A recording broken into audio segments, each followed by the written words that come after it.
What's up, family? This is your man, not your boy. Go black to Africa. Literally, go black to Africa.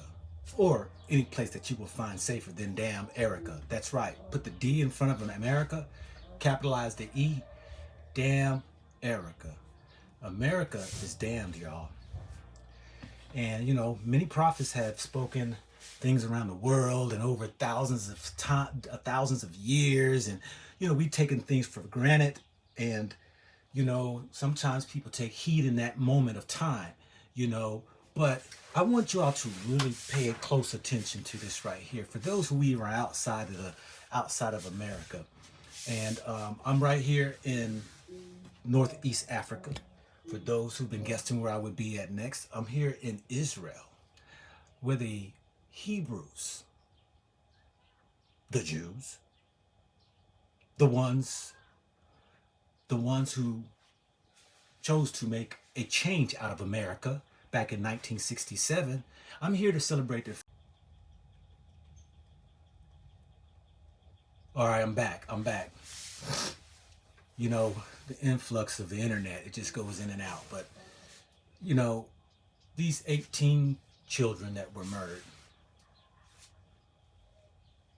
you know, hey, people in America numb. They're used to hearing that, oh, well, what a shame.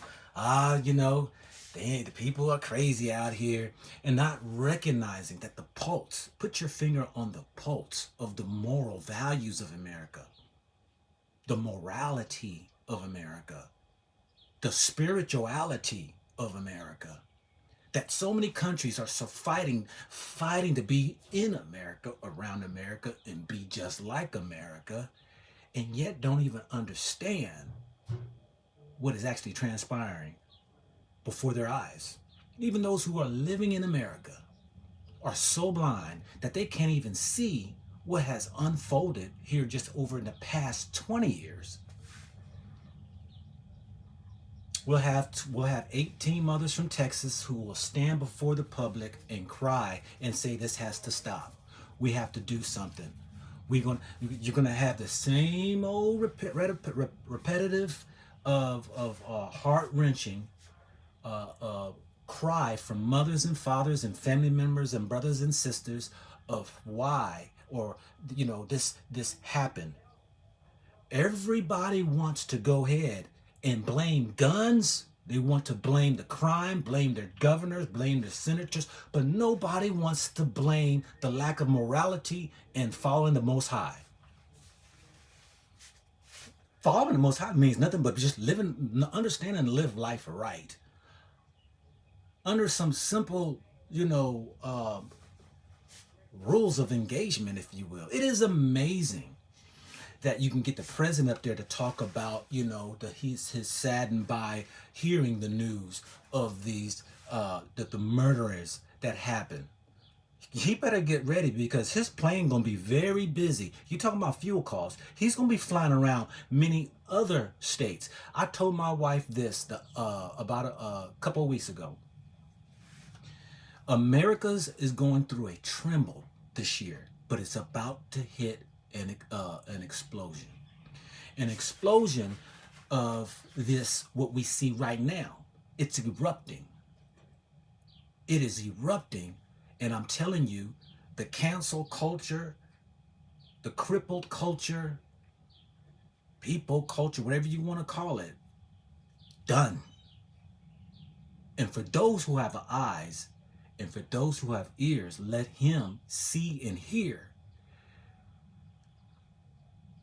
You have to understand, when you are standing in a place that is not following the Most High, when you're standing in a place that has a disregard for respect and honor, you're not going to stand. This ain't no, trying to send some fear tactic to anything or anyone. No, not at all. Murdering been going on for years and years and years. But what I'm saying is that when you start to understand, you watch a decline of people's moral stance, their belief systems in a most high or something greater than themselves or a creator, God, Allah, whatever, you begin to watch your society fall. You know, when it says that, you know, if a man stands for nothing, he'll fall for anything. The foundation was always one beyond himself, one that he had to reckon that something greater. Because then when you reckon that and you lay your laws together in righteousness, then you're able to stand on something that can't be shaken, that can't be broken. This is you know, we can sit back and talk about travesty and this is terrible and all this right here, but what's sad is that who's next? It's getting to a place now that where when the fear goes up, you got several things that happen. Take it from me. I know. I was an intel in the military. I know what the strategic tactics of the military would do when it comes to putting fear in people. Number one, when you talk about a society, when you people loses the faith in their sense of security, there are several things that are going to happen. People will begin to behave in fashions they never did before. One would be they will seclude themselves. People will now detach themselves from one another. In other words, their trust will be laid to the side. That means that as everybody packs a weapon in America anyway, you can't trust now your mother, your father, your sister, your brother, your auntie, your uncle, your cousin. You can't trust your neighbor. You can't trust nobody. And the flinch of one that you may perceive is a threat to you, you will take them out. This is where we're going.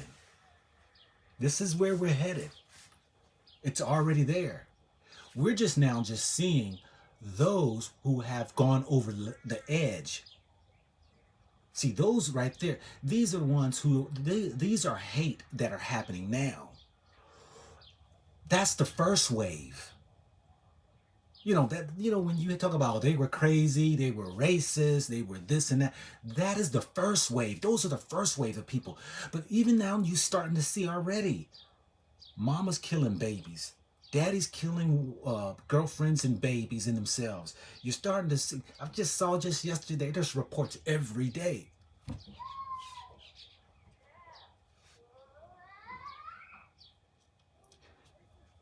There are reports every day. These are reports every day of these heinous crimes that people killing one another, destroying, starving. Just saw a husband and a man and a woman who living together with their child starve their beautiful 2-year-old daughter to death. Y'all need to plug into these different cities. I'm plugged in and I'm connected to all these different cities that I get. I'm subscribed to them, and so I get the latest information. And so I'm seeing the breath of the heartbeat of these immoral actions that are being done. And when you understand that, when you come across these type of situations, people become numb to it. You become used to it. Why? You have been indoctrinated in it. When you watching action films of murder, your children play video games of shooting and killings and all these different games, life means nothing. You see, when I'm out here doing a live today, because I'm here with the brothers and sisters who left America in the 60s, grew from 180 something people touching ground here in Israel. They're about 5,000 and continue counting here. And you talking about seeing beautiful kids, brothers, black children, behaving like children. Now we know kids will be kids, and kids, they stretch limits and they behave sometimes, but we're talking about when I look at these kids who are mannerable, who are respectful, who understands their position in life. I'm looking at our beautiful kids. I mean, this is a beautiful place, y'all. To see the laughter and the beauty in them, that I say, wow, I can really see this child's future being prosperous. The children in America, when I look at the beautiful young boy in America, what question my mind at that moment in time is the streets gonna get him? Is he gonna be a thug? Is he gonna be a drug dealer? Is he gonna be a killer? What age will he go to prison? Will he make it to see his teenage years? Will he be one that will serve his whole life, locked up behind the prison system? Here, I don't see that in these children who are being nurtured, who are being raised with moral values of having love for one another, but having an acknowledgement that you have a grander creator and almighty, the most high, that you are responsible and accountable for, but yet a representative of. In America, that's out the window. It's every man for himself. They tell you, you can do and be whatever you want to be.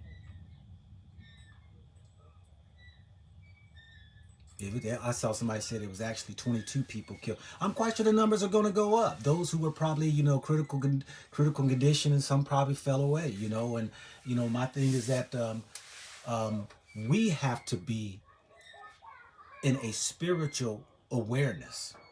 People talking about they want to be woke. If you cannot see you are in a burning house, if you cannot feel that you are in a burning house, if you cannot hear you are in a burning house, you need to re-engage your spiritual connection. Because what we've stepped into is this place of where now it must take its course. See, when the ball starts rolling, you can't stop it. You have to allow it to get to the bottom of the hill and then continue to roll to lose its momentum to where it will settle. But the ball's been rolling, but it's not even nowhere near that the bottom of the mountain.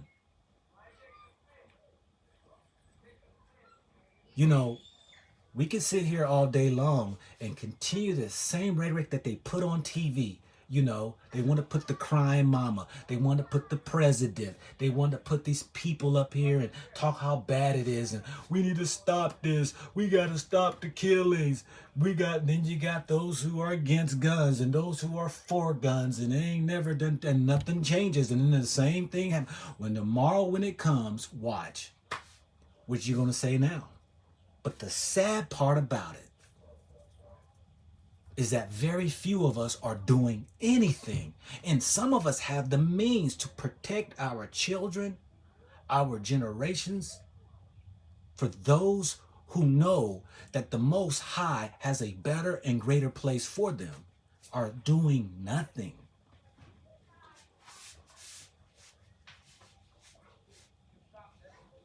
This is where we come to, family. And so I wanted to put a response out there that my condolences out to the families who's lost their loved ones, those families in Milwaukee, those families out in Buffalo, those families in New York, those families in Miami, those families in Los Angeles, those families in Seattle, those families in Kansas City, those families out in Raleigh, North Carolina, those families. I can go on and on and on. It ain't gonna stop. Why? Because the morality of man is gone. When that is gone, What's going to stop you? Why would people just wake up one day and say, let's just stop killing each other? I saw a video last night of a brother in the hood doing a poem, screaming about the bloodshed and the killings and all that right there. It sound good, but that ain't going to do anything. Everybody clapped their hands like it was a performance. There was no resolution. There was nothing that for him to stand and say, this is what I have in mind. Stand with me now. Let's create this programs. Let's go ahead and try to do something about. No, it was just him saying his rhetoric. I give him an A for attempt to try to do something. We are more talk than the walk. That's what we are as a people. We talk more than we walk. All we got is lip service. Ain't nobody trying to do no work. Ain't nobody trying to fix anything. But then watch. I saw the video just here the other day of the mother who lost her son in Atlanta, Georgia. And she said, I'm going to be now a voice to be able to be out here to tell people to stop this. I'm going to be an advocate. So it took, see, this is where we are. I ain't gonna do nothing until it happens to mine. See, now all of a sudden, when you sit by the sidelines and do nothing, you may be the next one that's gonna sit there and lose your child. I'd rather lose my child in a battle to stop something than me sitting on the sidelines doing nothing. I mean, that's like, I'd rather die fighting a burglar coming in my house than me dying without fighting.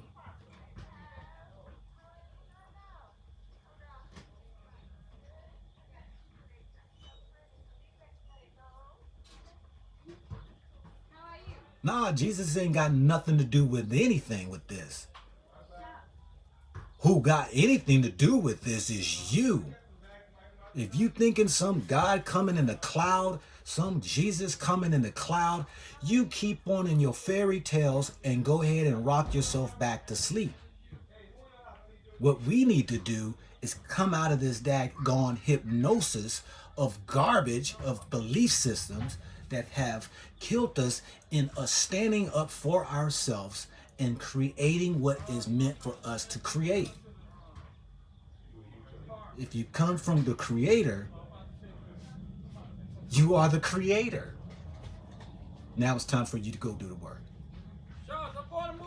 With that, family, stick close to my live. I'll be hitting another live out here, and I'm going to show you what the Most High did in 1967 to people who got sick and tired of damn Erica. That's right, put the D in front of America, capitalize the E, damn Erica. They left and got out. Been here in Israel for 55 years. From 180 something or 70 something people and grew to over 5,000 something people. A community of people speak fluent Hebrew. For those who are even up in age, I'm 55 years old. When you come to places like this, this is the first only black American who left America, who built a society or community like this on the map in history. That led by a black man and still being ran by a black man and is continuing. Sometimes, we want to follow other people and they take us straight down to the wrong road and want to go ahead and get you to do crazy things. But no, not here. Right here, where I'm at, you get to see what life really should be for your people. And so today's the celebration, and tomorrow, of their 55th anniversary of being in the land where they were able to overcome what was going on in the 1967 in America to live what their vision was to get to the promised land, and been fruitful ever since. This is your man, not your boy. Go black to Africa.